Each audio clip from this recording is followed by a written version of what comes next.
But you don't know this virus. It's new, it's different. It mutates and goes in different directions with a different strain of itself. So whether I'm present or absent, the Executive Council of the Nation of Islam must call our scientists. Come and let's sit down. Our virologists, our epidemiologists, those of us who know the science. We cannot let them bring anything to us that we don't dissect.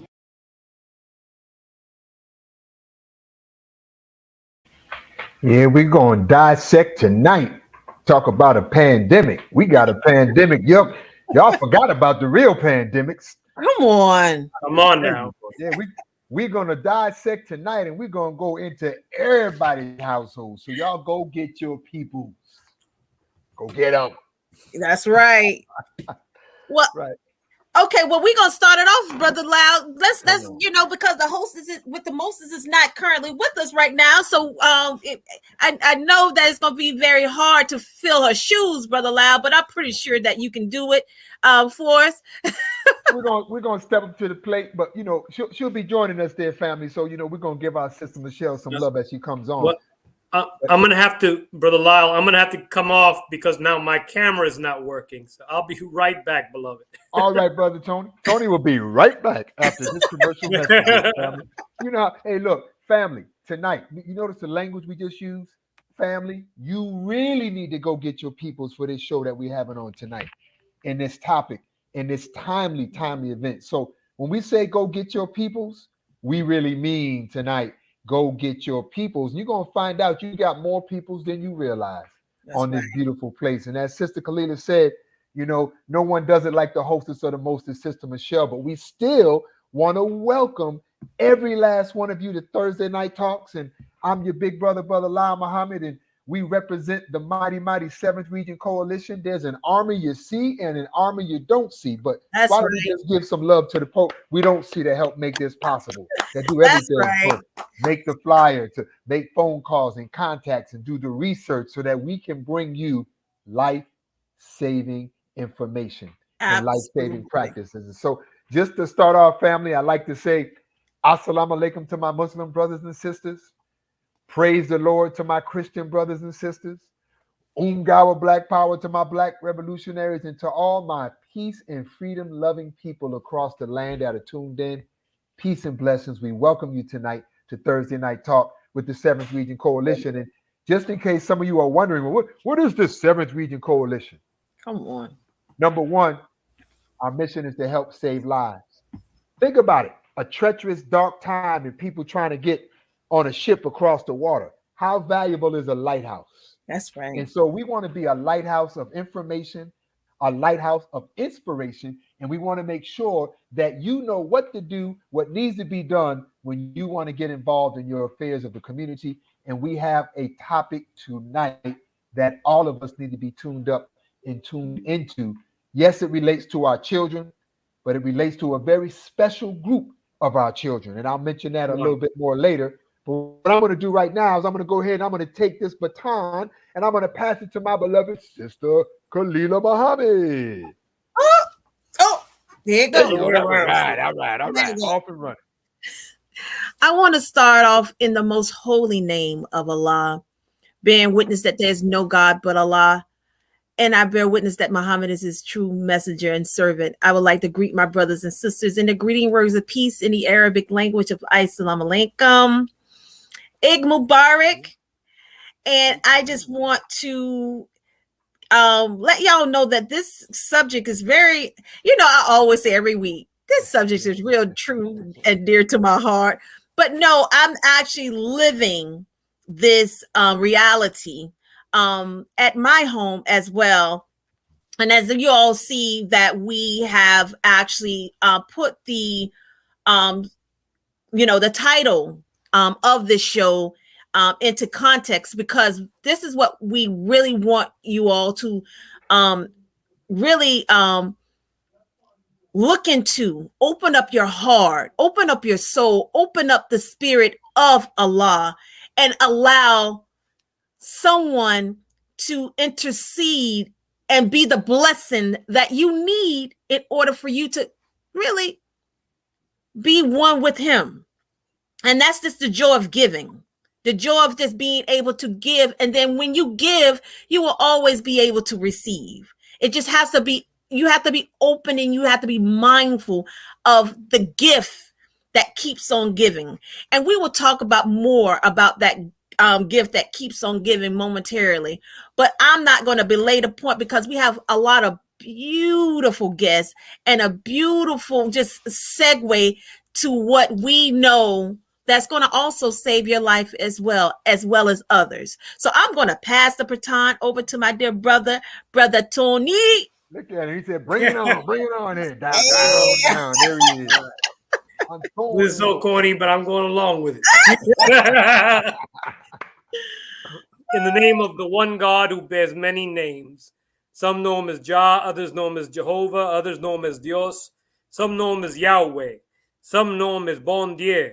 Some know him as Alobdomare. Some know him as Allah. Regardless to the name, we ask that you call on the God for guidance. I bear witness to his oneness, and I bear witness that Muhammad is indeed his messenger and servant. Once again, family, the way that we greet one another is always with love and in our traditional way, whether it be here or abroad. We always greet one another in peace because it is a prayer that we bestow on one another. Peace, Hotep, Shalom, Abaragani, Assalamu Alaikum. And it's an honor and a pleasure to serve you as the 7th Region Coalition to help save lives, to bring about topics that are normally not being discussed out there, discuss them in a way that is not being talked about in a normal sense, because now we're not really living in a world that is normal. And so we want to know what is normal. Normal is putting at the forefront of our communities the concept and the idea of family. And so now, over 150 years after slavery in this country, in some cases more so, in some cases less, abroad in Latin American countries, Caribbean countries, we are seeking to develop some type of normalcy when it comes down to the concept of family. And so oftentimes we have to reconstruct family in order strong families to rebuild our community. It is an honor and a pleasure to be here serving you in the 7th Region Coalition to help save lives. Brother Lyle, always an honor. Sister Kalila, always an honor. As this coalition was set up in inspiration by the Honorable Minister Louis Farrakhan, by our Student Regional Minister, Student Minister Patrick Muhammad, as we seek to unite our people into the oneness and the concept and the idea of God and the guidance that he wants us to have in this hour. And so at this time, Brother Lyle, I pass it on back over to you. I want to thank you, good brother Tony. And before we bring up our super friends and our superheroes, our super brothers and our super sisters, because you all are all of that and more for sure, tonight's topic, I want to make sure you all, because y'all still not going to get your peoples now. Some of y'all went to get your peoples, but let me tell you this. Listen to this topic, dear family. The title: The State of Black Children in the Foster Care System. The state of Black children in the foster care system. And those of you who are familiar with our programming, there's always an aim and an objective. And this really falls under the Ministry of Health and Human Services. And that's responsible for the health and well-being of not only the members of our great, great nation and family, but physically, mentally, emotionally, and spiritually, as individuals, we're responsible for all the children in our communities. And so with that being said, yes, we are responsible, but I want to bring you some people who have taken that responsibility to a complete level. But before we bring them up, I just want to take you on a visual experience, dear family. I want you to imagine the following things. I want you to imagine that you're birthed into this world. And as you're birthed into this world, for whatever reason, your mother and your father were not able to care for you, where would you be? Mm. Who would care for you? Would it be other family members Mm. that would take on the role and responsibility to care for you? What if there were no other family members ready, able, or capable to care for you? Where would you be as a child? And where would the loving people in the world be that understand the aim and the mission and the duty that says we're responsible for all of our children? So I'm not, the one that's singing all that, and we're not going to play the song because we don't want to get excited and find out what's going on. You remember that song? It's a family affair. Absolutely. Right? Well, it's a family affair right now. And if we can start bringing up our people, and we're going to introduce them, but I want y'all to meet some very important people for this family affair as they come up. We are not alone on this evening for Thursday Night Talk to deal with this topic. And as I said, we got superheroes and super sheroes. I want you to see our family right now. And so as our family is coming up, yes, yeah, y'all say, what's going on here? Yeah, look at our family coming up because it is a family affair. And as it is a family affair, where's our brother Elijah? Let's bring our brother up too. Yeah, it's a family affair. Some of y'all wondering, who are these beautiful heroes and sheroes that we have on with us tonight? These are the kind of men and women, family.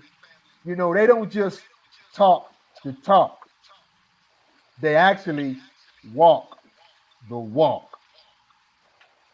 And I want you to think about that. So go get your peoples right now, because some of you got nephews and cousins that are still out there that you haven't even met yet, because you don't know where they are, what's going on, or who's caring for them. But the beautiful people we have on our program this evening have played an active role in either foster care or adoption through personal experience, through work experience, but most of all, from a great, great duty. And so I guess to kick this off so you all know who we got on the line and what's going on, don't mind me. Youth is proof, right? And we got a young brother on the line, right? His name is Brother Elijah. You're going to be hearing from him tonight. Brother Elijah, how are you, good brother? I'm good. Good, good, good. I want you all to know that I had the opportunity. I first met Elijah when I visited one of the group homes that's here in Miami. And after that initial visit, I'm going to let him drop his quote on you in a minute. He got a bomb quote, but y'all ain't ready for it yet, right? Before he drops that bomb quote. But I also met Elijah because he came to the meetings we had with the Circle of Brotherhood. And I also want you all to know that this brother also came up and volunteered to speak at our town hall meeting on foster care and services. And so that's just, I'm talking about a young man. What are you, 17, 18, brother? How old are you, Elijah? I'm 18 years old. 18. Matter of fact, a fresh 18, not even a month old. Are you? Maybe 2 months? When was your Yeah, birthday? 2 month old. Yeah, I'm on March 20th. March 20th, our brother turned 18. But Brother Elijah, you dropped the bomb on me, brother, when I first met you at the group home. It was a quote that you made. Somebody was talking about how our young people stay motivated and involved. And what's that quote that you say, brother? Just because you share a mistake doesn't mean you have to be a mistake. Man, can you say that one more time, brother? Just because you share a mistake doesn't mean you have to be a mistake. When my brother said that, I was like, wow. And we're going to be hearing his story about how and by the way, I said I first met him when he was in the group home. But Elijah, you're not in that group home no more, are you, brother? You know what I'm saying? Where you at now, brother? I'm at work right now, but I have my own house. I have my own efficiency. Your own efficiency now, man. Brother, aging out and doing it right, man. Making it happen there, family. So we're going to be hearing from our brother for sure. And I'm going to tell you, this next sister, man, I'm going to tell you, when I first heard her open her mouth and I heard about the experience. See, some of y'all run away from hard duties, tasks, and responsibilities. This sister runs to them. Now, Miss Karen Parrish, How many years have you been taking our teens and hard to place youth into your home? It's been about 5 years. 5 years. 4 to 5. 4 to 5 years. Wow. Right? And the experience that our sister has about working with our young people that some of y'all are afraid of. She's going to be sharing some of that wisdom with us tonight. And as she shares some of those wisdom and some tips on why she got involved and maybe why you should get involved in some kind of way, don't be scared. Y'all go get your peoples, right? And we have another sister on that's with us tonight, and I'm going to tell you, she has worked in multiple different angles in the foster care industry. And I know I can just tell you this. Whenever the youth who she's worked come around her, this is what they do. They stop whatever they're doing and they run up and they say, Miss Alicia, Miss Alicia, Miss Alicia. And they give her the biggest hug in the world. It takes special people to work with our young people that are in special situations. And working with Citrus Family Care Network. Sister Alicia Curtis, how are you, dear man? I'm doing wonderful. Thanks so much for having me on tonight. I really appreciate you guys and what we're putting out there. Oh, so honorable to do this. And I'm That's going to tell you. I love seeing Elijah. It just makes me so happy to see him. Beautiful, beautiful. And, watching that work. And so she knows this work from not only an employee perspective, but also in working in the ins and out, one-on-one with youth and in the group homes and so more. So, and in the community. So she's going to give us a dynamic on that, And I know you all see we got a power couple in the house. And I could honestly probably name 10 or 15 different reasons on why that's a power couple. But because our topic tonight is so valuable, we want to stay focused on it. I'm going to announce this, but I got to say this first, for those who don't know, I met this beautiful family back in Baltimore, and I tell you, they mean so much to my family personally, but they mean so much to other families because of their dedication and their actual experience at not only taking in children in foster care, but also through adoption. And I'm going to tell you, dear family, when you got a family that takes up that mantle, that's a Superman and a Superwoman. Now, I don't know if I can say by way of San Diego, by way of Atlanta, by way of Baltimore, by way of Long Beach, wherever they throwing down right now, they throwing down. That is Brother David and Sister Maria Muhammad. Assalamu alaikum, dear power couple. Wa alaikum salam, sir. Walaikum salam. Walaikum salam, family. I'm like y'all. And so, with this on the line, dear family, and these brothers and sisters you have right here, please listen to their heart. Please listen to their wisdom and what they have to share with us in terms of information or inspiration, And, what I think is important to do first, a lot of people hear about foster care and they hear about adoption. And some of us have personal stories. You heard Sister Kalila say she's living this experience. But a lot of times, how they say the squeaky wheel gets the oil? Come on.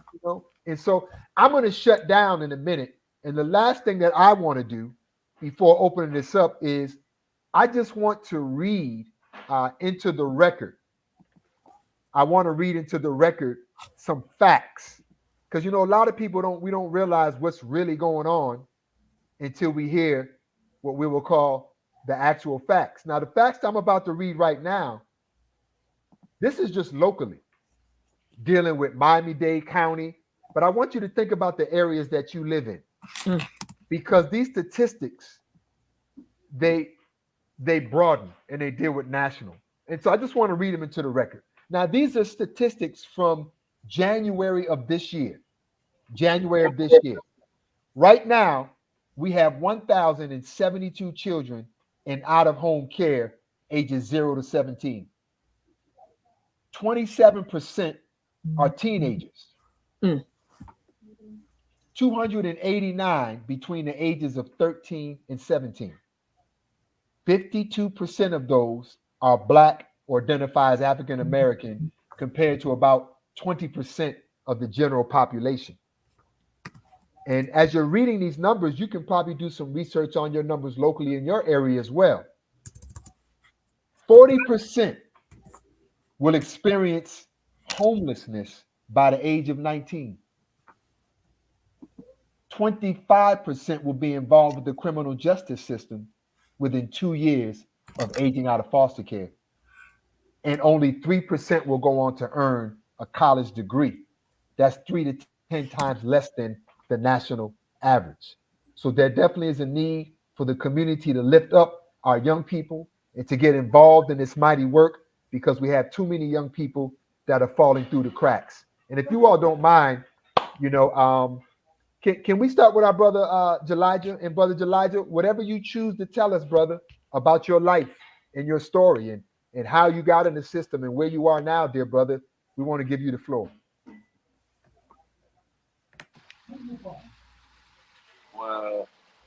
Well, I started foster home like I want to say 2015.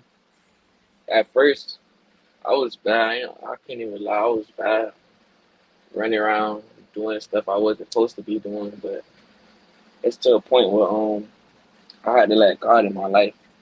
It really had to. I had to like just understand everything just meant to be for a purpose. It's always a purpose or something. Just gotta be humble. But other than that, my life been straight. I'm about to graduate in June from high school. I just really been trying to stay out the way, to stay humble. That's all. Let me ask you this, dear brother, before we go to some of our other guests. What are some of the family situations that led you to be in the system? Um, to God honest truth, in my eyes, I wasn't doing nothing wrong, but it's like they was seeing in my eyes because I was outside. Like I'm the type I wasn't really an inside person, so I'll be outside with my friends. It'll be late, but like it won't be no late where I'm coming in the house 12 o'clock or nothing. But I'll come in at 10. But my grandma and them, they didn't like that or whatever. So she didn't even want to see me with my mom. I don't know what my mom was going through at the point, but she didn't want to see me with my mom, so she sent me to her. And at first, at the shelter, I didn't like it at first. I kept running, running and running until I had to figure out what I was going to do with my life. And then it just hit me that I had to just focus and just let life take me where I need to go. Thank you so much, brother, for being so strong and honest. But we can't hear you, Brother Lyle. You're muted. Thank you. Sister Alicia, I was asking you, is this a common story what you're hearing from Elijah? What are some of the stories and things you see on a daily basis in your work of where our young people are?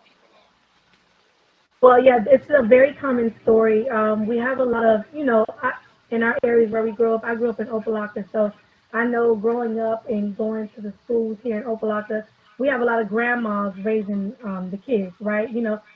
Grandma stepping in because mom is working two jobs or mom is somewhere out with, and attending to the kids. So grandma step in, and then it comes where grandma's doing all the work and grandma gets tired. She's not having enough help. The kids need that stability. They need that consistency. And not that they're doing anything wrong. It's a lot for an elderly person to handle when they have multiple kids coming in and out of the home. Um, and so yeah, it's a very common thing. And Elijah, thank you so much for being transparent with us and being able to talk about that, because some of our kids won't even say, like, no, and I'm just so proud of him for him to say, well, I was hanging out till 10 o'clock. Or a lot of our boys and our girls won't admit to their wrongs or their actions. They're just mad at the system. And like he said, when he first came in the system, he was wrong because he didn't want to be there. I mean, as an adult ourselves, can you imagine we went through trauma or we're not with our mom because she's having either financial disparities or on drugs or there's something else going on, a domestic violence situation. So now I have to move in with grandma. Grandma's not really paying attention. I'm here, I'm there. The neighborhood is and it's definitely the community has it. The school I go to is having issues. There's gangs at my school. They want me to choose a gang. I'm not really trying to do that. Now I get put in the foster care system. Now I'm in a group home where other kids come in with their trauma that's added. So it's, it's I'm just very proud of him and just proud of the teams who are aging now, who are taking advantage of the system and doing what they need to do. Like he has his own place, he has a job, he got his 50 license. So and that's the thing. I think the hardest part about, and I think Brother Law, you know it. When we went to that group home, you see the potential these kids have and how great these young kings and queens are, and they can't see it for themselves. And that's the hardest thing me for being a mother of four. When I look at my kids, I know how greatness, and I know that God instills so much greatness in them, but only if they can see it through our eyes. And so I pray that every time we go to campus, every time we leave, that they see how beautiful and wonderful they really are. And I think we all knew as soon as we met Elijah, like he didn't even open his mouth, and we were like, it's something about that kid right there. God has great things destined for that kid right there. They always say, there's sky's the limit, but there's footprints on the moon, and he's definitely going to place. And I'm just glad he's believing in him, so he found that before it was too late. Brother Law, you can hear me? Yes, sir. Yeah. Oh, it's another quote. I've been hanging on to. I've been listening to for a long while too. It goes. You see how people in the zoo they keep lions in the cage like baby wise. They grow lions up from baby wise and they keep them in the cage. But why do you keep the cage locked? Come on. Because they know that lion gonna get out and that lion want to explore the world. It's something to it than just staying in the cage. But otherwise, that lion, he goes out and he does what he has to do. And you feel me? Like his family find him. He makes sure everything right in his life where he's situated. Turning that pain into purpose, brother. Hear you loud and clear. That's right. Let me ask Karen this, because the hardest population for people to step up to and take into their home are teenagers and particularly young black boys as well too. Why do you step to that population, Miss Karen? The purpose of me stepping to that population because we need to educate our young black Americans.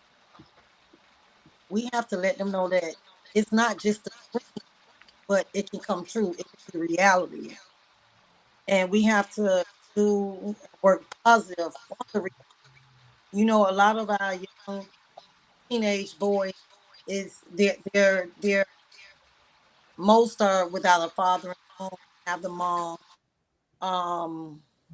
and they get caught up.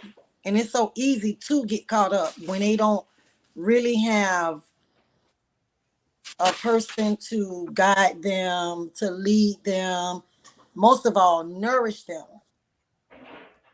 Because you have to think about it, parenting didn't come with instructions. So it's hard to as a woman to actually raise a son. When we raising our daughters as mothers, you hear a mother say to a daughter, go wash those dishes, go sweep that floor, go Right. mop that floor, go wash those clothes, make sure you iron them clothes, make sure you hang them up. With boys is mainly go take out the garbage, go take out the garbage, go take.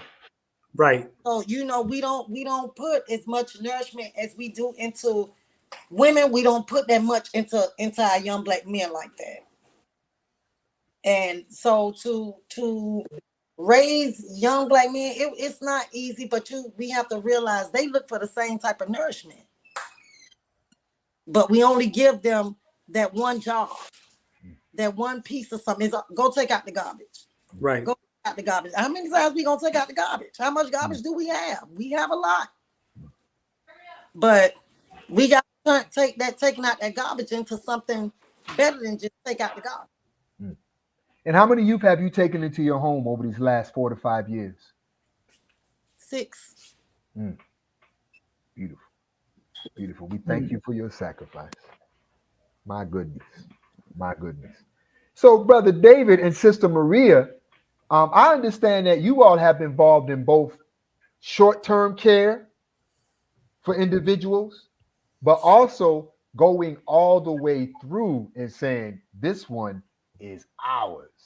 You want to speak to any of that experience? You want to talk to that? They all ours, first of all. Yeah, they all out. They all calling me still. Right. Hey, Still in Dad. them pockets. Right. Right. Absolutely. You want to Right. talk about why well, Um. Well, I think we had, we just a passionate couple, I think, and we just didn't want to do regular foster care. I don't think so. We went to do sibling foster care because we had a big old house in Baltimore, 6 bedrooms, right? So it's like, you know what? Let's just, let's just, share what God has blessed us with. So we signed up for sibling foster care. And so that means we would get 3 and 4 children at one time. Yeah, look at that.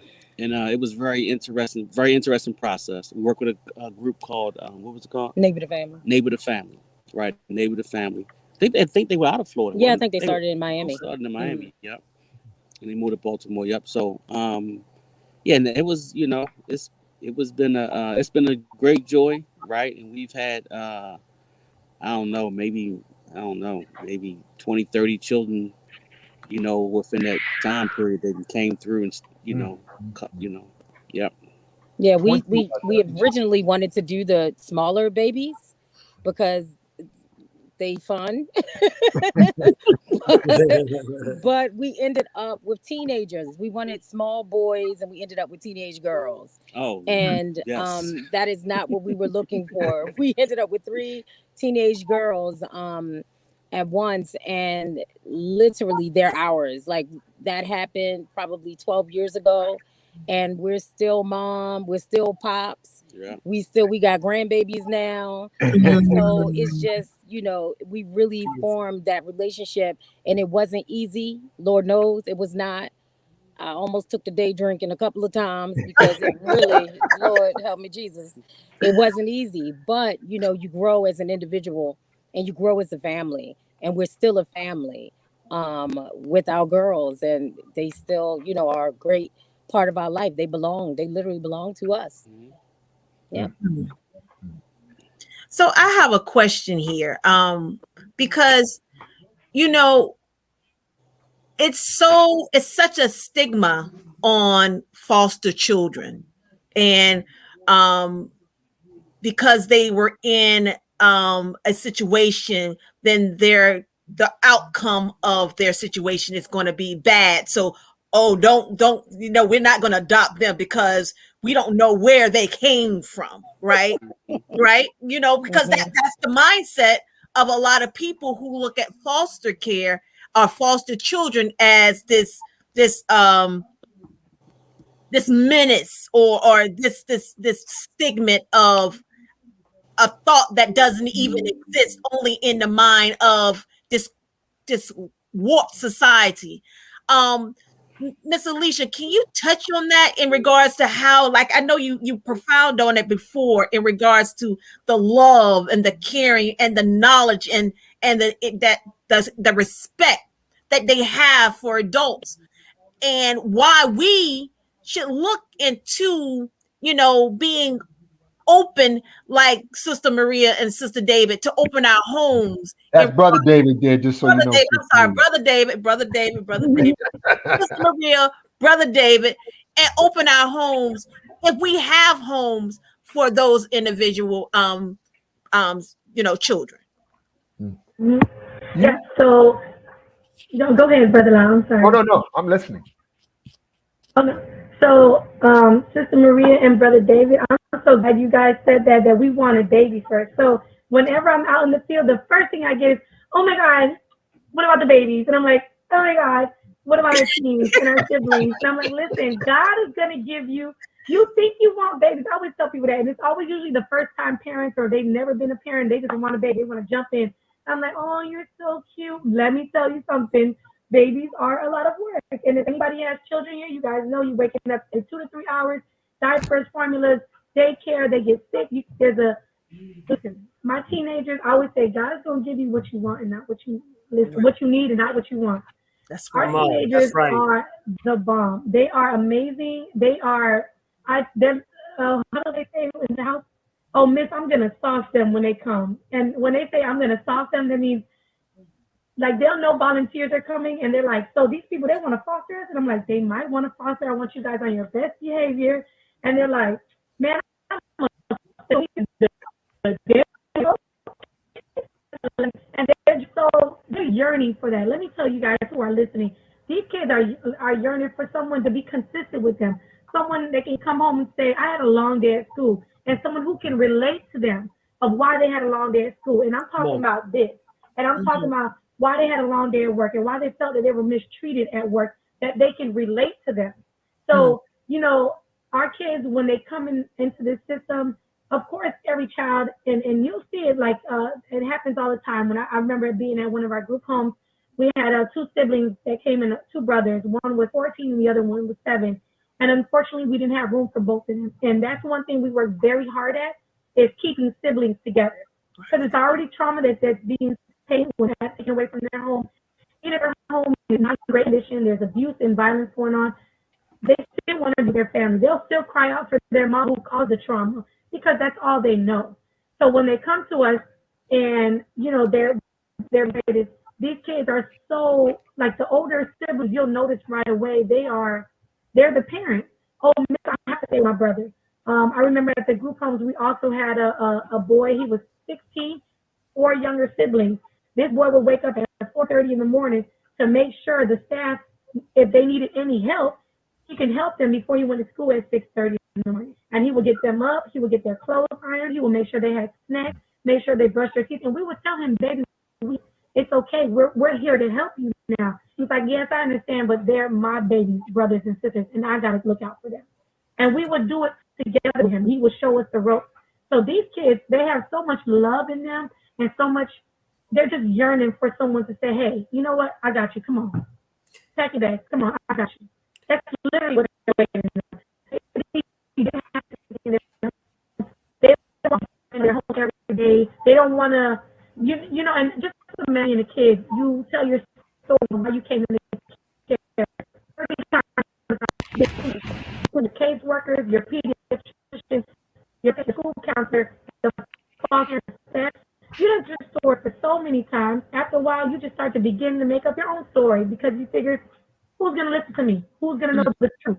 So I can make up whatever I want to make, and these people, they're going to take care of me until they finish with me. And that's what a lot of them feel like. So for me, and when I meet our teenagers, they kind of stand off to the side, and I'm always in it. I'm always in their face. And they're like, Miss Alicia, you're so annoying. And I'm like, oh, well, I'm going to be in it. And I get in the face, and after a while, about that, when I see them and they see me, go to running, and we give each other a hug. We ask each other how they're doing because that's what they want. They all seem tough on the outside, but they're so loving. Like Elijah, when we first met, he just looked at us like, okay, why are these people here in my home? Like, what are y'all doing here? And I went up to him, I was like, hey, and I'm giving him a hug, and he's like, okay, lady, I don't know who you is, but you need to calm down. You're a little friendly. But after a while, we'll come. Look, he's smiling because he knows he'll keep hugging. He'll wait for us to come, and that's all they want: love, attention. They want to know. They want someone to say, "Hey, how was your day?" And genuinely mean, "How's that day?"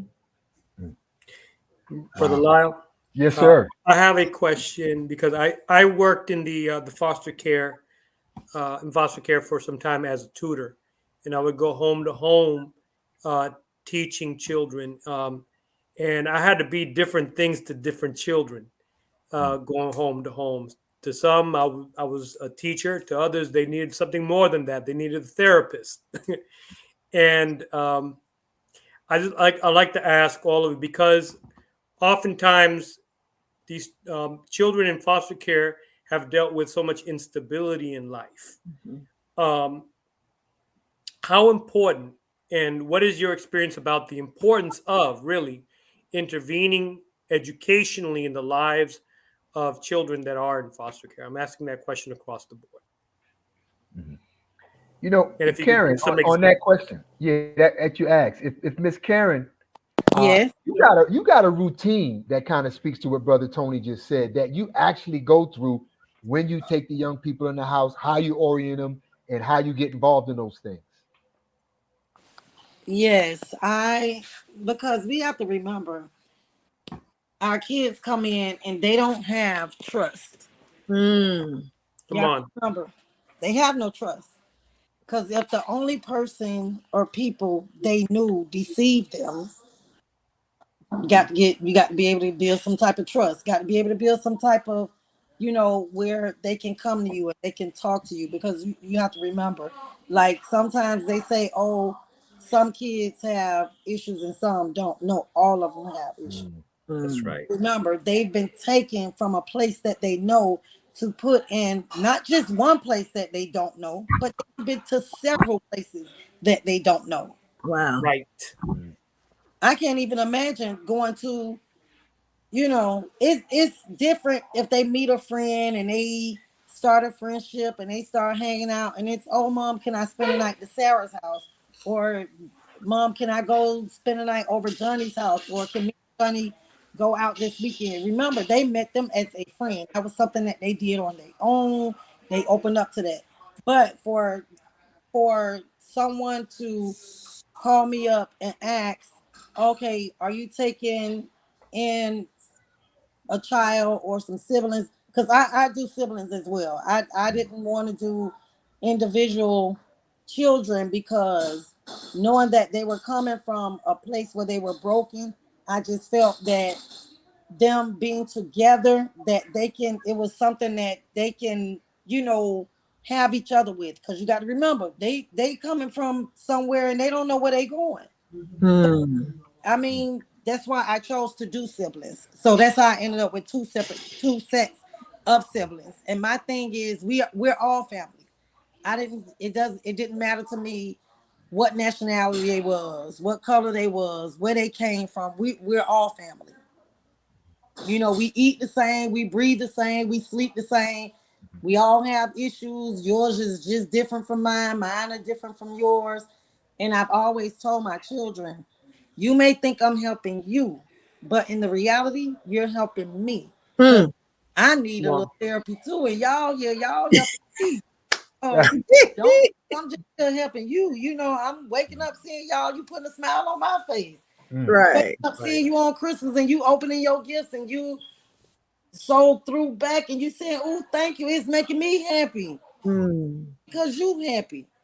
You Mm. know, like I say, the first thing is when these children come in, it's building trust.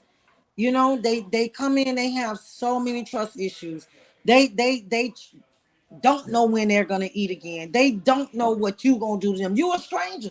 They Right. choose to come and meet you and be your friend. So it's hard. So it's building trust, holding conversations, what you like to do. And I always told my kids, especially when they came, because I seen that they had issues where they would sneak food and stuff. I always told them, listen, let me tell you, you don't have to sneak anything around here. Whatever you want to ask for. As a matter of fact, if I was told that they were coming to remove you from here, knowing they played checkers with you anyway, I would pack you a whole bag of food and Right. send it with you, because I don't want you to figure like you got to think and look for your next meal. Mm. That's something that's hard to do. I mean, that's something, if you got to trust as a child, to trust somebody to feed you, like you're in a real bad position. Mm. I mean, position. So, first thing spoke with my kids about coming in is, you know, I don't know you, you don't know me, but allow me this time to get to know you and allow me to let you trust me. Mm. Because I knew the biggest thing was trust. And Mm. once those children start to allow you allow you to trust them and them to trust you, you'll have a bond. Just like you say, Miss Alicia, they come, they love you because they know they can trust you. Mm. Amen. Amen, Miss Karen. That's Miss Karen. Let me tell you that I love exactly what you said. I ran a teen girl home for for 4 years in a group home with our teen girls. Our teen girls, nobody wanted to work with them because they defiant and they this and that or whatever. And whenever I would have my girls come in after they would drop the CPS or whoever would bring them in, caseworker would drop them off. I would have all my girls come out and I would tell them all the same thing. This is who I am. This is what you should expect from me, and this is what I expect. We all respect each other here. If you ever have any, you come to me. And if you come lacking on anything, you talk to me, woman to woman, and talk to me, and let's figure out where what I need to improve on. And I hope the same for you. If there's something you're lacking on, let's talk about it. Say, I'm not a mind reader. I don't know you, and you don't know me. But I would love to get to know you and your story if you only let. And from then on, I never. Thank you, Jesus. I never had any issues. I didn't have runaways or anything, but it's trust, like you said. And it's like you said, their own family had them in this situation. Why would they trust you? So Yeah, I've like always said that to I people. trust you. You And got to that's why people, let me yeah. ask you a question. Can I bring one of my boys on for a minute? Yeah, Yes, ma'am. absolutely. Come here, Yes, of Bob. course. Come here, Bob. Come here, because I told Only you, on Thursday Night Talk with the Seventh Weekend and Coalition, you you get in live like this. Go get the rest of your peoples, and we're gonna yeah, give you but you information interrupted too me, on and I told you I what was. you can do. Come here. You know, and why he's coming in here. This Look is at that Robert. smile on Oh, that young Bob. brother's face. This is Robert. I'm gonna tell Hey, you, Robert. this was. I almost gave up, but I told him it's gonna be me or you. So guess who gave in? Y'all know who gave in, right? You gave in. Robert. Stay the course, sir. He know it was me. It was. I say, you know what? After you, I don't think he gave in. When I got Robert, Robert came in. The principal at the school ain't want Robert at the school. I say, Lord have mercy, ma'am. He got this. I mean, it was, and to actually tell you, I met Robert. I went to what it was, open house. Yeah, okay. I went to open house one night with my other kids that I had, and Robert come bothering us, and he steady calling my boy name, and he just run around here. I say, listen, excuse me, but we here for open night. Like where are you supposed to be? And the parent he was with started calling Robert, but the lady, she couldn't handle him. Next thing you know, a few weeks passed by. I got a phone call, and they say, well, are you interested in two boys? They two siblings. So I said, okay, I'll take them. Guess who it was? Robert. Robert went from making F's. You remember that? Come on. F's everywhere. If I show y'all a report card from when he first got in middle school, when he first came to me, and the one he had now, I asked him who hacked the computer. I asked him who hacked the computer, but he know I give him a lot of love. I give him a lot of corrective criticism. I let him know, when you're doing something, you have to put it all the way through. And he was crying one day, and he told me, Auntie, you just want me to be the perfect child. I say, no, I don't, because there's no one that's perfect. But I want you to be better than what you are. Because you can do it. That's right. I get into this and, raising children and caring for children to fail you, because if you fail, I feel like I failed you. Now, if I help you, I will let them know, you know what, this one that I can't help. But what kind of grades you getting now, Brother Robert? What kind of grades you getting now? A's and B's. All right, Man, Robert.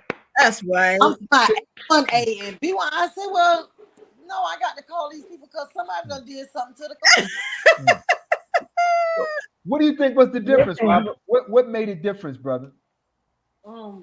She was always on me. My. And if you don't mind me asking, that's love, brother. Yeah, I wonder how many different homes these brothers have been to where they haven't received that. Just the two that we had here right now. That's just a blessing. I know Alicia wanted to say something. They want to get Brother Dave and Sister Maria back in the conversation. Yes. No, I just want to say, Robert, I'm so proud of you. And look at how Miss Karen is sitting there smiling. He's when I tell y'all, He's made me so happy. He's made me so happy because I could remember. Remember, you told me you was crying in the dining room. You say, "I'm always. I want you to be perfect." Yeah. He felt like I say, "No, I'm on you because I know you have potential. I know you could do it. I don't Yes. want you to be perfect. To be better." I want you to think Yes. about where our brother would be without a sister like our beloved super friend. Right. That's right. Mighty, mighty Right. work. So, Brother David, Sister Maria, there are probably families out Oh, there right sorry. now, Right. right? There are probably families out there right now that are being like, I would do this, but, or I Mm. thought about it, but what do you say to those we're talking about right now, to those who can, and you Right. can do something, but Right. may be doubtful? What do you say to them? Mm. I say to them, Brother David was a product of foster care, right? Hmm. And look how wonderful he is, right? So Okay. you have to give the babies a chance. And we are obligated to give the babies a chance, because if we don't, then we're really dooming ourselves. If Mm. we don't do what we know we have the ability to do, we're really dooming ourselves, because what are we going to hand the future? Like y'all were passing the baton earlier, what are Right. we going to who we going to pass the baton to? Come And on. we will have no one to That's right. blame but ourselves, because That's we right. could and we did not. Right. So Mm. I just implore everybody, we have doubts, you're going to have doubts, you're going to fail. I failed my babies, and I apologize to them when I failed them, and we healed from it and we grew from it. You're going to fail just like you would if it was your own biological baby. But Yeah. you grow from it and you learn from it and you get the resources and you get the help to be better. Don't think you're going to be perfect. Just like we're not looking for the perfect babies, we're not looking to be the perfect parents either. Yeah. You're So right. be okay with that failure. Pick yourself up, be all right with that, and just do it, because we had the foster number in every state we lived in. We lived Mm, in Long Beach, we were going to do foster care. mm, We lived in LA, we were going to do foster care. We lived in Baltimore, we were going to do mhm. foster care. And we're just getting these numbers everywhere we go, like, we're going to do it, we're going to do it. And then we finally did. And so just do it, just like Nike, right? Just do it. Just Mm-hmm. do Find it. a great place, find resources, because there are so many resources out there for foster parenting. I just want Find to tell it. a story because Brother Tony asked about education Oh, too. So, sorry. Yes, so sir. Brother Tony, we had our two girls, right? Came, and one of them, she was really behind in school, right? She was like 17 and she had dropped out in the 8th grade, right? Mm. But so Sister Maria is educated by nature, so we wanted to, really try to help her. And I'm telling you, Sister Maria, man, she went the extra mile. She went all over the city trying to find the right program for her. Right. Now, check this out now. This program, Brother Lau, she had to get up at 6 o'clock in the morning, Hmm. catch the bus all the way over to like Dundalk Mm. to go to the school to be able to finish school and graduate. Man, it was, and she did it Wow. every morning. She got up and went, and I was like, man, she really wanted to really go to school and graduate properly, right?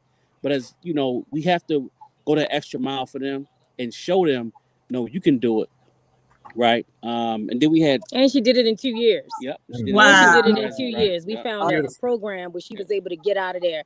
And we always tell her, you can do that. You can do anything, That's girl. right, that's You right. already proved to yourself that you can do the impossible, because they had given up on her. They was just like, she just need to go get a GED. And she wasn't capable of doing that at that time. She didn't have the discipline to just go get a GED, and she needed support. Right. And so we were able to find that program. It was a pilot program. It was just starting. And she was able to do that, go to prom, have the whole high school experience. Yeah. Wow. All of our babies That's need awesome. that extra mile. All of our babies Yeah. deserve that extra mile. And we had Oh, little another baby, Lord. we had another little boy, Yeah. right? I don't want to say his name, but brother, he was a piece of work. Right. He was a piece of work, right? Right. I mean, Maria had to go to school. He had to go to school and sit in the class with him Every day. every day. Wow. I mean, but we did it, right? We did it, and it. I mean, he he turned out to be, you know, a He was great child. he was already a great child. You Right. know, he just needed that That was that attention Support, love. the extra and that That support. extra extra That boost. support. love. He was a wonderful baby. That's He right. just had trauma, Do unresolved you mean to trauma, tell and me no resources. Yep. we got thousands and tens of thousands of children who need what you all are talking about and who are Right. not getting it? Elijah, let me ask you this, and let's just keep it real. When you were in the system, you said since 2015, were they looking to get you into a permanent home? And what kind of disappointments did you go through? And how did that make you feel? Well, Brother Lau, I went through two disappointments, but it wasn't like I got to the point where I understood that it wasn't my fault though. It wasn't really my fault. But the first foster home I went to, it was good though. It was good, but like I don't know what was wrong with the parent. Like the honest God truth, like I can't make this. I don't know what was wrong with the parent, but she used to let us catch the train and everything. So one day I left the bike. She bought me a bike, but I left the bike and I locked it up at the train thing. And like man, the other kid went. So like it's like both of us in the house, and he got a brother too. So we went and left on the train, and when we came back, somebody took my tire and my seat. So when we came back to the house, I'm telling the lady like somebody took my tire and my seat, but in her eyes, she thought I stole it, and so she kicked me out for that. Like she was telling the kids, and then she was telling the kids, "Oh yeah, I think he stole it or whatever," and the kids was coming back to me telling me that. So then it was to a point where her husband came up to me and was like, "Well, you could leave if you on that like something like it was just like blasphemy. It was just blasphemy. That's all it was. So the next one I went to, I had in my picture. I mean, I had in my mind that I was just gonna go to school because the next one I went to, they was like, it was a good house. Like they lived in the gated community, everything. It just ain't work out. I don't know what happened. It just ain't work out. And then I just thought to myself, I don't need a family. Like God forbid, but I thought to myself, I ain't need a family. I just had to do stuff on my own. Mm. Wow. We can't hear you, Brother Lau. Brother Lau, You you're said, on can mute. you There you go. imagine? Yeah, can you imagine the thought of our children walking around Thinking like that. thinking and Right. believing that they do not need a family? Mm. Brother Lau, I was on the streets for a year, Brother Lau. Like with my brother. Like my brother was like 22. Really on the streets with him for like a year. With his baby moms like switching house to house. No parent, like none of my mom calling me to ask me am I okay. Nothing. I'm 15, like 16. I like a whole year running the streets, bad, just running the streets. And then it just came to a point where I just told them, I just called the shelter thing and had to figure out like what I really wanted to do with my life. And that's what I figured out that I wanted to do. So I called the shelter and told them to take me in. Look at this super silver. Hey, Sister Alicia, let me ask you this because I know there got to be some people inspired by what they're hearing. And they may think that there's this overwhelming process that they got to get involved with. Or if I'm listening right now and I'd be like, you know what? I might be in for some short-term care. I might be in for some long-term care. But what are the steps that people listening need to take? So, first of all, you already took step number one, and that's this informational session right now with all these wonderful people on here sharing their story, opening your heart. Already, a little bit that you open your heart means that you are on the right path. And so, people like you who are tuning in, who are listening, who are not about talking any action, this is what I need you to do. I need you to write this number down. I'm going to say it nice and slow. But yo no quiero ningún problema con nadie. I don't want no problems with nobody not understanding. Our number is 1-855-786-5437. Okay? I'm going to say this number again, 1-855-76-KIDS or 5437. You call us up, and the process right now is easy. We actually have Zoom classes that we have every 2 months going on, ongoing trainings every 2 months. It's via Zoom as of right now. Your fingerprints, of course, will come in, background screening. First, you will begin with a pre-screen with us. We'll ask you a couple of questions, then send you a link. Once you on that link, you put in all your information. We'll call you up to figure an appointment. That's where we come in, we meet you because it's all about the interview too. Because we have like for jobs, let's say, you have all these people that apply for I can't put my finger about you. So we actually go to those people, we find those diamonds, we find them and we set you up. Classes begin. You have seven consecutive classes that you attend at 6 to 9 p.m. You have an amazing professor teachers the course. It's life. We sugarcoat nothing because at the end of the day, not only are you changing the life of a child, but your life is going to change as well. Yes. And for those people that are listening, oh, I only want babies. Then you'll call me 3 months later saying, so what about those teens you were talking about? Because I heard it a little bit more easier. They just got a mouth on them, but I think I can work to the mouth. So this is something that you need to call us on, and definitely you can follow us on Instagram on Citrus SPN or Citrus Family Care Network. Follow us, like us, share our information. Right now, if it's not the time for you, don't think it's a dead end. You always share our information. God puts us in place for a reason. You came upon this video for a reason. You joined this live for a reason. You're not at the end of the road.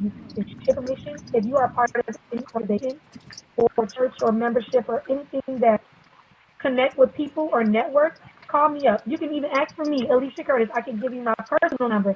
It's 786-697-5369. I'm waiting for you. Don't worry, I'm not like Sally Mae. I'm not going to call you for that. Because it's definitely got to be something you want from the heart, not something that, oh, I don't know. It's definitely something you got to do from the heart because I'm not depending on you. Just ready your call. Sister Alicia, if you could type in the phone numbers in the private chat, that way we can put it up on the screen for everyone. Go ahead, Because Sister you're Michelle. breaking up a little bit. Okay, awesome. I'll put it up. Thank you. Sister Michelle, I saw you get ready to say something, then, man. Yes. I came in, and so greetings to all. I do have a question just based upon the conversation that we're all having this evening. So I know that, and I've had a few friends that have been in foster care growing up that I went to school with. And the difference between what I'm hearing and somewhat of some of their experiences a little different. Some were in group homes, where they were with multiple children, and that experience was very harsh. Then there's situations where a friend of mine, the mom took in like eight, children in her home, and then that's how they all came together, and it was a different experience. But I think from someone who does not have foster kids, and maybe you could talk to this in the audience. I know you've talked about the experience of having them in your homes or creating the environment to have a few children in your home. Talk about the difference, because group homes and facilities, that may not monitor the children. There's some things that go on in these facilities that really impact them when they're coming out or maybe going into someone's home. And so it's a ball of trauma, mess. There's things that happen to them in those locations that really take them down a really bad road. But talk about the benefits, right, of when children are put into homes, when there's the care is there, the attention is there, opposed to these facilities where they're not watching them, they're doing whatever, they may be being abused by other children in the facility. So I know that's a big thing. So maybe talk about that, because from someone who doesn't have foster children, that's the scary part, right? Because you don't besides what happened in their homes, then they go someplace where maybe it wasn't to that traumatic, but maybe some things happen in those places that are now making them view things and turn inside, and it just becomes very traumatic and hurtful. And then when they try to assimilate, it's very difficult. Anyone can take the question, by the way. I would No, say, and I'm sister. glad you. Sister Alicia, you can go. No, I would say one of y'all better go. I would say Sister No, Michelle is yes. Oh, now I would say Sister Michelle is like you have to really you have to try to provide the child right with the you have to really provide the child with a sense of comfort knowing that they are safe with you, right? And sometimes it takes time to get to that level with the child, right? Because like you just said, children have experienced different things. I know when I was in the foster care, I was very very young. I was very very young, and the parents, the family's biological daughter, didn't like me. So she, man, she would put my head under the couch, sit on my head on the pillow. I mean, it was crazy stuff, right?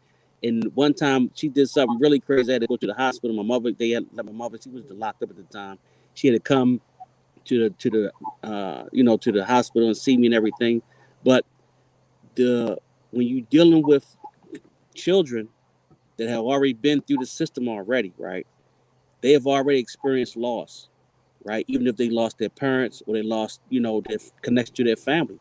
So you really gotta build the trust with them, let them know, listen, this is a safe place, you're safe with us. And it may not be, it could take months, weeks, but you just have to just keep assuring them and keep assisting them with trauma, like therapy, all of the services that come along with foster care, right? Utilize those services too. And I have to add to that you have to make your word bond. The biggest way to break trust is not doing what you say you're going to do. So when Sister Alicia talked about setting expectations, don't set unrealistic expectations that you cannot follow through because Right. they have already been disappointed. And the worst thing you can do is disappoint them again. And that will break whatever trust that Right. you thought you built, it will be gone in a second. So I think it's very important. And that's for anybody. The biggest way to break trust is not to keep your word, right? And so, but definitely with children who have had gone through the pattern of being constantly disappointed. Say what you're going to do what you say you're going to do, make your word bond, and over time, they'll come to trust you. But if you don't, forget about it. We have a question in the chat, Right. and this is coming from Tyler. What happens to the kids that age out if they have no place to go still? So our biggest thing with our teams right now is, you know, for years with the 5 years that I was doing this, all of our kids are tough, right? Oh, I can't wait to leave here and miss. Oh, you don't understand when I get my own place, this and that, and when they hit 17, we set them up. We start teaching them the skills at 15, 16. When it gets closer to their day of aging out, they'll act out with us. They, or not act out. They're just snappy. They're talking back. They're feeling themselves. They feel like, oh, um, I'm gonna get my own place. I don't, and it's because when it comes to the day of aging out, then they're emotional mess. They're crying. They don't want to leave because then they realize, okay, now I'm out of foster care and I'm going into transitional youth, right? That's what we have is transitional youth services. Let me say that from the beginning. So we have transitional youth services. So when they ain't out of foster care, they have that. Like Elijah went up with a place. He was able to get his own little place. He got his job. He's about to graduate high school. So our goal is to save them from the streets, right? From the beginning, we are trying to save them from the streets. So we teach them all the benefits this program does come with. You'll get your own place. You get assistance for all sides. Transitional services has all these benefits. That's only if they take advantage of it. And that's the hardest thing is because once they hit 18, they're like, you know what? I don't even want to build. I don't want to deal with foster care. I don't want to deal with the system anymore. I just want to go. So a lot of our kids will end up trying to go back to family or grandma, and they end up coming back to us. And thank God, we have this program, I believe, until the age of 26, if I'm correct. And it helps them. It keeps continuously guides them. And they also can go to school. They'll receive a stipend every month. So they have a lot of help. It's just like us, like we were saying, we see these kids with all this potential, and it's, am I going to take advantage of what is being given to me? So believe me, we try to keep them off the streets and keep them out of harm and out of the way. We have a whole plan set up for them, and thank God, like our Elijah, our sweet Elijah here took advantage of that, and he will continue to climb that ladder of success, and he will get that degree, he will get that diploma, he will get that certificate, and he's just going to keep going and going. Yes, Auntie is ma'am. happy I know about you, I am. boy. He said, That's right. I am. I know that's right, Elijah. Right. Yeah. Alicia, I just want to add what I've noticed since I've had the opportunity to interact Yes. with the group homes in particular and our children who are aging out is that the ones who take advantage of services are the ones who have not been crushed by the idea or concept Right. that I've been in foster care all this time, and now I'm coming to a realization that I'll never have a family. And that's what drives for a lot of people who don't know. We read some of those statistics earlier. A lot of our young people who are aging out that don't have the foster care system, they end up in the penal system. They end up in the penal system in overwhelming numbers. Brother Lyle, there's a Let me follow-up say this. question. Oh, I'm sorry. I'm sorry. There's a follow-up question to the last question, Sister Alicia. Sister Tyler asked the question: are those resources available if the children end up with a record? Yes. So no matter the record, no matter their runaway sheet, their rap sheet, they get those benefits without a doubt. And some of them know this because they're like, I'm messing, but I know y'all got my back like chiropractic, like they always say. And I'm like, y'all get on my nerves. I'm like, Wait, they that say doesn't give what you the now? right They to say messing up. you got my They back say, I like know you got my chiropractic. That's back what they say like now. chiropractic. That's so funny. But there's no matter their record, their rap sheet, they still receive all of those benefits. Okay. And they all receive a case manager who keeps in contact and makes phone calls, who is popping up, who's being that annoying Alicia, that auntie, like Elijah says, who's gonna pop up, who's gonna ask questions, who's gonna text you randomly because we love what I just want to say too, guys. I absolutely love my job. I know a lot of people say no, I love what I do. I really and I'm so impressed grateful for what he's done for me and my family too, and my children. Let me just say for the people who are listening, your children will become humbled by this experience because they take my kids sometimes on when we have things and they'll see the kids are and they look at them and say, but mommy, I don't understand. Well, why their mom and dad are not helping them or what's happening? And I said, we all come from different backgrounds. We all, at my age, we all still deal with trauma that has occurred that we're still dealing with. So for the people that are on here, or for the people in my past who have told me, Alicia, I don't want to deal with those kids. They have enough problems, and I'm trying to live my best life. Listen, these kids are all of our problems because they're going to be the ones taking care of us. They're going to be either on a nurse at that hospital, a teacher teaching our children, and we're not going to love them. Then who's going to do it? It starts with us. You understand? It's That's us right. who makes the first impression. That makes that start. Was that a Sister hand, Brother David? Were you raising a hand? No, I was also saying that also as the foster parents, right? We got to look at it, like we also have to try our best to prepare the children, right, for going into adulthood or going on their own also, right? So just like Sister Karen was saying about asking the boys to take out the trash, right? So a part of preparing them is making sure that they understand, right? Okay, you know how to balance a bank book. Do you know how to gas and electric costs money? So Right. we got to prepare the children that's with us, or we definitely try to we try to do that to make sure that it was going to be a smooth transition for them. Because they're not ready for all that independence, even though they think they are, right? They think they want to be Yeah. grown, but when it comes down Mm-hmm. to it, when my daughter got her first place, I went over there, turned all the lights on, turned on the AC, was all up in her refrigerator doing everything she did, in our house, right? And she like, who keep these lights on? Oh no, sister, we turning these lights on. because she had to see the reality that now you are having to take care of these things yourself. And it was overwhelming. And it was very overwhelming for both of my girls. It was very overwhelming to have to go out and as grown as they wanted to be. Even now, they're like, when we get to come back, like it's very overwhelming to be out there and having to take care of yourself and your children when you really were just getting comfortable with somebody finally taking care of you and giving you all the things that you needed. So we definitely want to make sure that they transition to that independence and that they're ready. Because my girls could have stayed with me forever, they knew that. Just because, but you have to be able, of course, to follow the rules if you're going to stay here. But you want to make sure that they're ready and that they're not too overwhelmed with that newfound independence.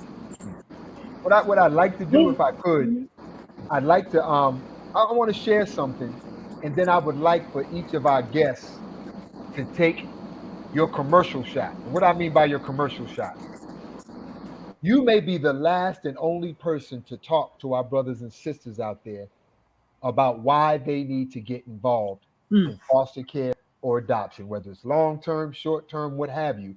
And I want you to take that shot. But I want to say this before you do that. I do remember in 1995, at the bequest of the Million Man March to get involved in the lives of our children, that more than 10,000 Black children, 10,000 after the Million Man March, were adopted. I just want you to think about that for a minute because people felt called. And I want to remind us of a spiritual note that is very, very important. I believe there's a scripture in the book of Malachi. In the scripture in the book of Malachi, it says that the fathers, right, would turn their hearts back to the children because what have the children done? They turned their hearts away from the Father. Our families and our homes are broken. This is a reality that we must deal with, family. And all of us can do something. You might not be able to adopt, but can you mentor? Can you work with a group home? Can you get involved in the school where our children attend? And so I just wanted to put that out there. And I want you all to just let people know. Look what's going on right now in the chat. I am one of the daughters of Maria and David talking about y'all. Don't grow up. It's a trap. I'm with you. Brother Lyle, Yes, if I could say something real quick. See, yes, sir. I get asked all the time, like, why do you teach at the schools that you teach? Why do you take the difficult jobs that you do in regards to the children that I teach? I wouldn't feel like myself doing that.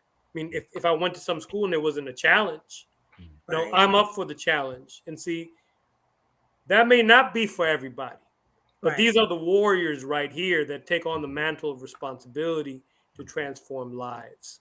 And that's what we do when we do what we do, whether it be in education or foster care. All of you that are here right now, Sister Alicia, Brother David, Sister Maria, you are a great blessing from Almighty God. And I thank and commend you for the kind of work that you do. All right. Let's get Miss Karen up here. Miss Karen, I want you to give your commercial now. You disappeared on us, Miss Karen. The commercial is rolling right now, Miss Karen. You're talking to thousands and thousands of parents who think they may be interested, and you get a commercial. What do you say to them? Up, you're on mute. You're on mute. Let me get track. You have to unmute yourself. Come off mute, Miss Karen. I'm sorry about that. There you go.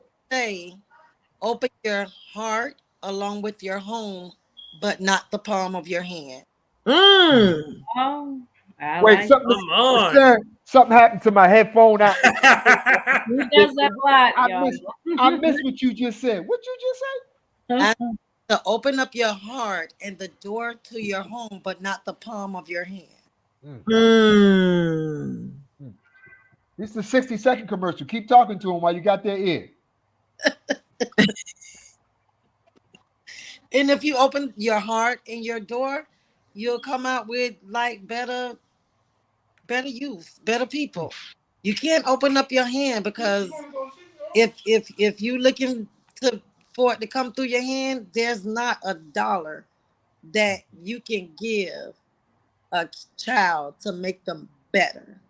Like it does, and a lot of people work off. Oh, how much they gonna give me?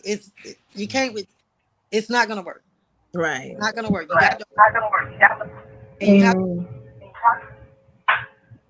Mm-hmm. And believe me, I get that question a lot. Oh yeah. Well, how much I get paid for doing this? But let me let y'all in on something because I have my god sister here who's been a foster parent for over 20 some years, and she the one that had me to do it. She kept telling me, "You could do it. You could do it. I know you can because how She's you there are." with you right now, Miss Karen. She right I here. don't believe. Where is she, Miss Yeah. Karen? I don't believe. I don't. Miss Karen up there telling You're us. gonna take us to her. Like her name is Now, Put it family. on live so we know Now, it's real. for over 20 years. Miss Matthew, and Thank you for what you do. Absolutely. she's had the trafficking girls. She had the teenage boys. She done adopted siblings. Like she done did it all. She the one brought me into it because she kept telling me I could do it. I could do it. I mean, she done had some of the roughest and the toughest past what I've had. Can you give a word of wisdom to those who may be interested in foster care adoption, Miss Mary? Just like Karen said, to open up your heart in your home and to build a trust. That is the key thing. You got to build that trust with those kids because without trust, you have nothing. You have nothing. How did you go on for 20 years? I know it wasn't all smooth sailing, particularly with the population you was dealing with. No. How did you go on for 20 years? I guess because I have a background. I was a director for Sunrise Facility, and I dealt with dual diagnosed children. I dealt with adult handicapped, mentally handicapped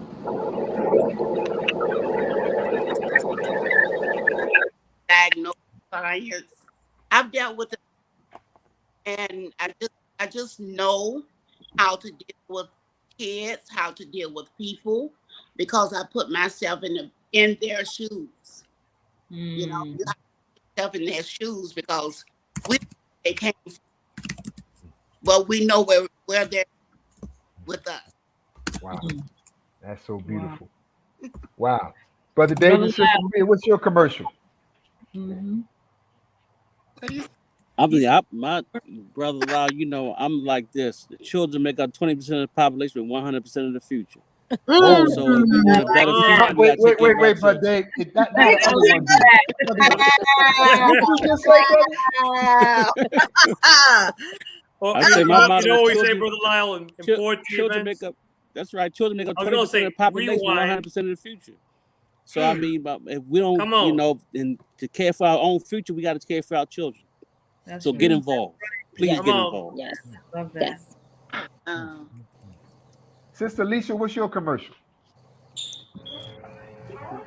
You here right now, what you waiting on? Give me a call. Don't be about talk, let's be about action at this point. You All right. understand? You're here for a reason. Spread this word. We need you to stop what you're doing. You can call me right now and I'm gonna answer that phone because we are waiting on you. These kids mean the world to us. These are our future, these are our babies, and it starts with us. If it ain't nobody's gonna do it, it's gonna be us to do it. That means you that's listening right now. Tell a friend to tell a friend, spread the gospel. And Miss Alicia, what about presentations to groups like churches and mosques and organizations? Yes, I'm more than my team is amazing. Our supervisor Joanne Pierre, and Nadine Rose, they are amazing. We have so many contacts and connections everywhere. We are just a phone call away. If you would like us to go to your congregation or any services that you are having, a Tupperware party, I don't even know if they call it that. I just told my age with that. But if you are having something, a gathering, a barbecue, a fest, get together, I want to be in it like Bennett and I win it. So you call us up. We have presentations where we can do a Zoom with you guys If you, we just did one with the Title One schools, and it was amazing. We had over 58 participants. We did it in English and Creole because our babies are from all these beautiful nationalities and cultures, and we want to make sure we're getting the word out there, whether it's in English, Spanish. We are there to inform and to educate the community on the dire need of foster family right now. So thank you so much. Give us a call. You can look us up on the web. You can hit a link and have a live chat with us. So give us a call. Beautiful commercial. Wow, team. What do you think about this subject here, team? Any closing thoughts, questions, or comments? Brother Lyle, we do have Elijah that tried to join us. Maybe we could try to bring him back on. He was having some reception issues. Okay. I'm back on here. Yeah, he's back. Yeah, there he is. That's what, Elijah. Now you, brother Elijah, you get to do a commercial right now. You're talking to right now thousands of parents who can foster or adopt children. Convince them, brother. You got a commercial. Go. Well, to convince them, the number one rule is to stay consistent with that child, because you never know what they could be having suicidal thoughts. You never know how they could be feeling inside their mind. It only take like a second for you to just check up on them and see how they doing or how they day going, because you never know how they day could have went in school, or you never know what one of their friends could have got injured or something, and that could have put stress on them, and they come home with just maybe mixed emotion parents who don't love them or something. It's just a lot to it. Like, the main purpose though is just to stay consistent with that child though. Beautiful, brother. Beautiful. We appreciate your consistency. Sister Kalina, who just joined you? That's a new co-host. This is my baby. This is my little Legend. His name is Legend. We have had Legend for a year. Yeah, Legend. They go, Auntie Michelle. Say, hey, Auntie.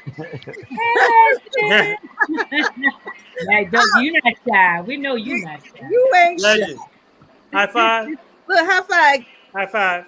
Get Uncle Tony high five. High five. All right, fist bump. Look at that beautiful smile. Yeah, and we've had him. It's been about a year, and we started off with guardianship because I wanted to give the parent the opportunity to say, "Hey, I made a mistake. I want the baby back. I'm now settled. I'm now, on my feet."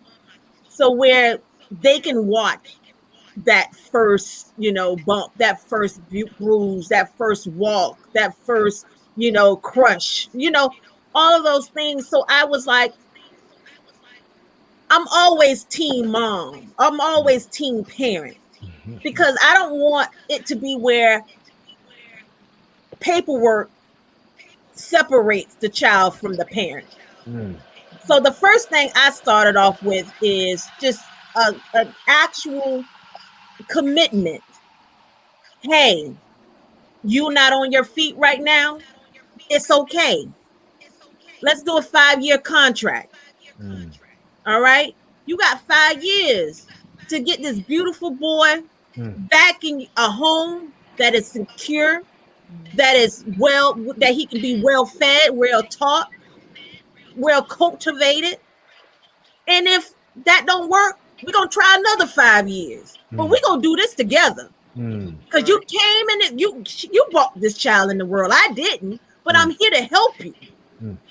And by any means necessary, we're gonna make this happen together. And that's one thing about this. It takes a village. It don't take this one individual. It take this Sister Alicia and Sister Maria and Brother David and Brother Karen. Sister Karen. Sister Karen. I'm talking about Sister Karen. It takes all of us just to pour in our hearts to say, hey, our children, it's not their fault that they're in the system. It's not their fault that, parents didn't have the choice, because sometimes you have situations where the parents was raped, and then out of rape, they said, I don't want to get an abortion, I want to keep the child. So these things happen, and we have to really be mindful of just the condition of the mindset. And Legend, oh my God. When I say this boy is a handful, Sharp. but he's sharp. Oh yeah. He's a Wow. he's a lover. He every time, especially with his papa. My husband, he be like, Papa, you okay? You okay? Look at that, man. I Yeah. think he's going to be a foot surgeon. He loves to Wow. the feet. I be like, get out of the feet, boy. Wow. But he has a heart of gold, and everyone who comes in contact with him, they just be like, man, I'm gonna take him home. I'm gonna take him home. I was like, no, he our legend. Man. And his name means, because he's gonna be legendary. He's gonna have a story to tell everyone how he made it through. Right. So I just wanted to share this with you and Wow, my legend. what a beautiful gift. Sis Kalila, you make me have to do two things when you do that, dear man. The first thing you make me have to do is right now, I want to give a shout out to every uncle, aunt, grandmother, or grandfather that took on one of your nieces, nephews, or your other children's children. That's right. Whether it was for a day, for Right. a week, for a year, or some years, or the rest of their life, you Right. are heroes and sheroes. That's right. I want to personally thank, and may Allah, God be pleased with her soul, my foster parent, Mrs. Scott, who, had it not been for Mrs. Scott, who cared for myself and my brother for the first 2 years of my life, and then sometime after that, I would have not been able to be placed back with my biological family. Wow. And so when you look at the work that we do, when y'all say you love us and we turned out all right, we didn't turn out all right without having people in our corner that helped us turn out all right. So these heroes and sheroes who are on the line right now, did you all ever know that you're my hero?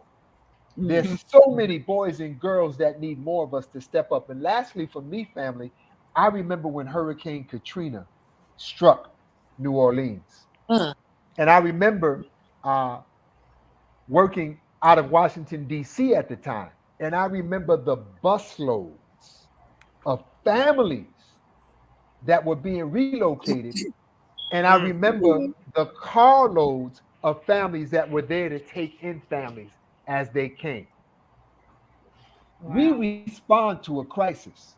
And as you listen to our brothers and sisters tonight, we are in a crisis with our babies and our children. And, the crisis is real. Sister Alicia, I just saw a note today where a family came into care of 5 siblings that right now, as of this very second, 5 siblings are in need of a home and in need of care. And if they don't get it, they'll end up split up. Oh wow. This is a 911 call, family, for you to support this issue and this topic. Brother Lyle, there was a question here, and I don't know what city you are in, Brother Farouk Hunter, but Sister Alicia, are you in contact with other groups throughout the country that may be able to assist our brother? He's asking the question, how do we work with everyone to mentor foster kids or children?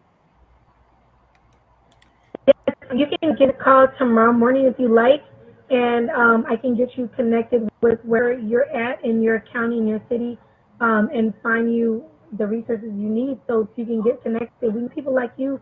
Like I said, if you can't foster right now and you have a way that you mentor or you can tutor or you have those connections, we are looking for you and we're in desperate need of it.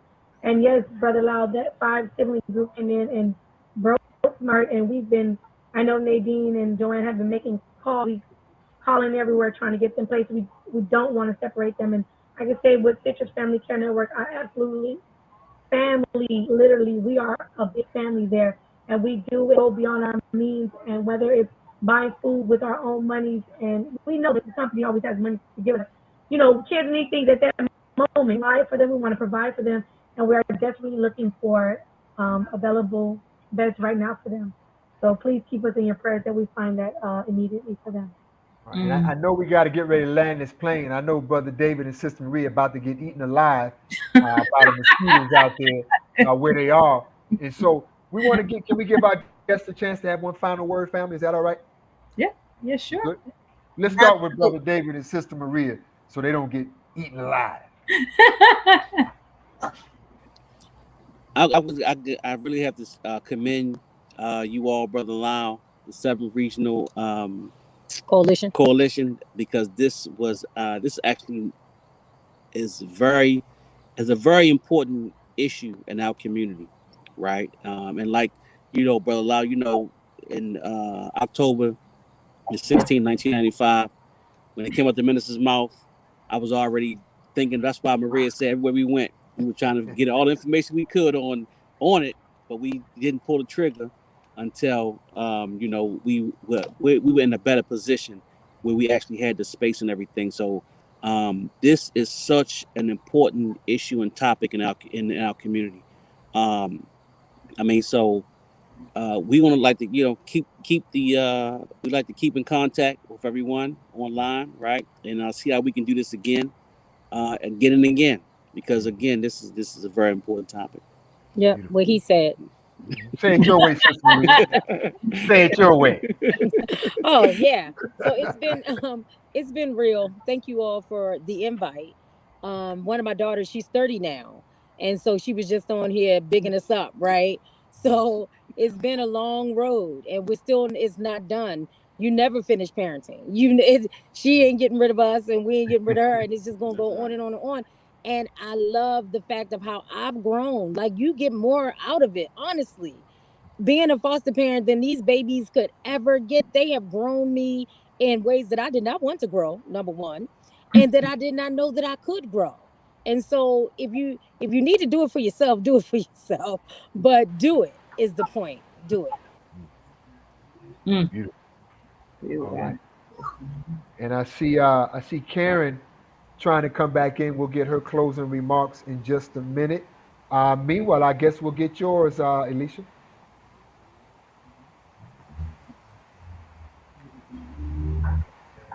I'm sorry. Did you say something? My thing keeps not moving. Yeah, your closing remarks. The last thing you want to say to folks. Thank you so much for tuning in and listening in. And I hope that what you're hearing from us tonight just doesn't go in one ear and out the other, that you step up and do what God is calling you to do. Wow. And although we all said and shared our experiences, touches your heart, and to want to do more and to spread the awareness and the journey of more families to step up. Thank you all. Wow. Good night. All right.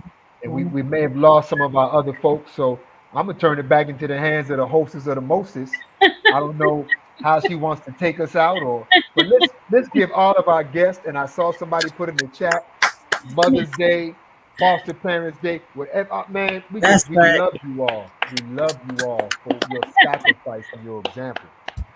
Wonderful job, Brother Lau and team. I think that, and I apologize, I had came in a little bit. I had some things going on, but I thoroughly enjoyed the conversation. We're so grateful that you came on.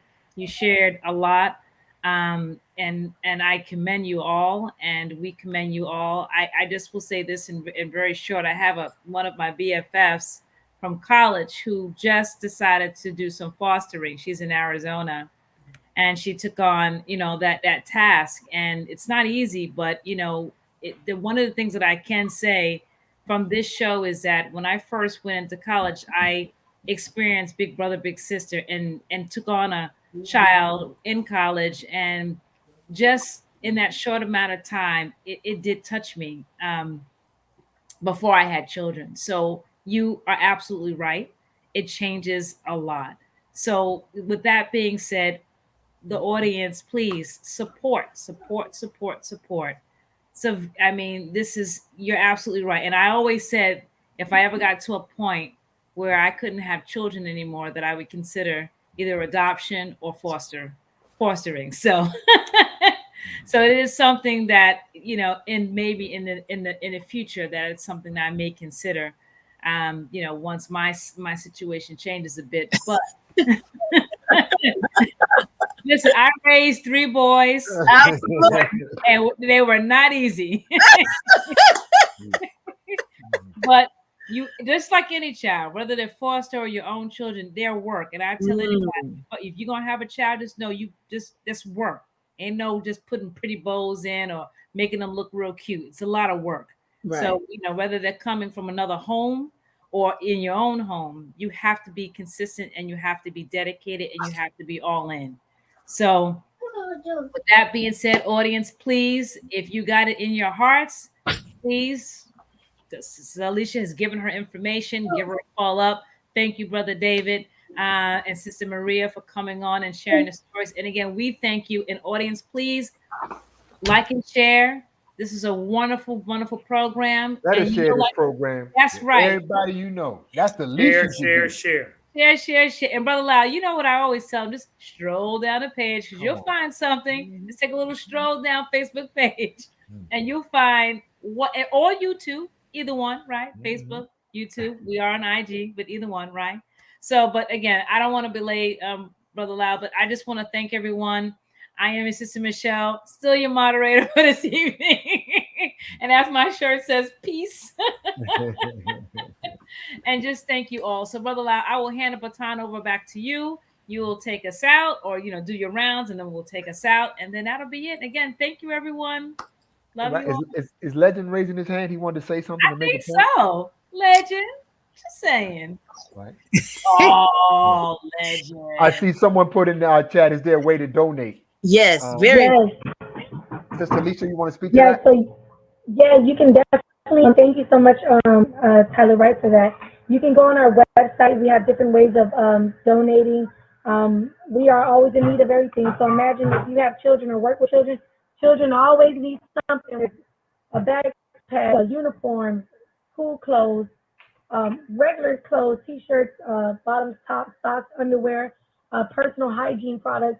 Every kid that comes into care, we always that come into a group home, we give them a duff bag with at least 2 pairs of pajamas. We have kids that come in that don't have anything, so we try to give them a duff bag, a nice bag with 2 sets of pajamas. We always need pajamas and tops and bottoms underneath. Clothes for daily use. We give them up sets of clothes until we take them shopping. Personal hygiene. They get a shower caddy with their own shampoo, conditioner, their own toothbrush, toothpaste. So there's unlimited ways to help and donate. So please just check our website out at www.citrusfcn.com. Citrus Family Care Network. You can Google it, and everything's there. Beautiful. Awesome. And thank you, Sissy Zebe. Sissy Zebe threw it right in the chat box. It in there, right? So now that means everybody has a calling to this. Everybody has something that they can do to help with this pandemic gone wild called not taking care of our own children. That's right. All of our children belong to all of us. And so, right. Sister Kalila, I guess the tree of the week must be what? Well, the tree of the week brought to you by the 7th Region Coalition is... Oh, that is our tree of the week.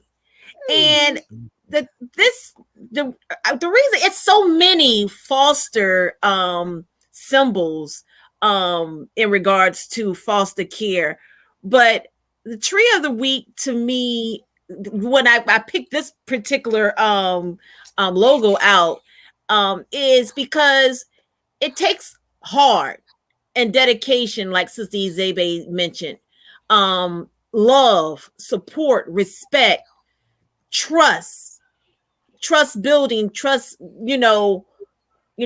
opening up your heart, and not only opening up your heart, just opening up a place where that probably you never even felt before. But when you see the children, it will open up. So I just thought that this would be just the perfect symbol of just love, and 2 parents the children are in their heart. They're not outside of the heart. They're in the heart. and they're protecting, providing, and guiding them to the path of just pure perfection, close to it. So that's why, I think that we need to be rooted. The tree of the week is root yourself in just foster care. Wow. Okay. The tree of the week. Beautiful, beautiful. Okay. Well, I tell you, now that's the tree. That's the tree for Uh-huh. you. Beautiful, beautiful. All right. Okay. Brother Tony, any closing words, brother? All I have to say, I'm going to quote Shirley Chisholm, and also I know Muhammad Ali said this. Service is the rent that we pay to live on planet Earth. And I encourage everyone that is doing something right by the youth, by our children, whether they're being foster care or they may be having some kind of issue, some kind of difficulty, to take the time to mentor and to help guide our youth onto the straight path. May Allah God bless you and continue doing the wonderful work that you do. Right. And somebody pull up that headline that Sister Tyler just placed in there, because guess what, family? It's May. And if you did not know it, May is National Foster Care Awareness Month. Welcome to Foster Care Awareness and what you and what all of us should be doing. So, I mean, we kind of really said it, our dear family. Did you want to add anybody, subtract anything else? Well, this is a wedding. Speak now, forever hold your peace. Here it That comes. being said, Come on. I just want to remind you, family, we're not a crew, we're not a clique, we're not a gang. Here it comes. We do love you, and we do want to save lives, and we are the Simply Coalition. See that they got the fingers Love you, there, but family. now they got the Foster, fingers. got it. Throw your setup. Foster, adopt, mentor, get involved. Save All our right. babies, family. Save Love our you, babies. family. Love you all. Assalamualaikum.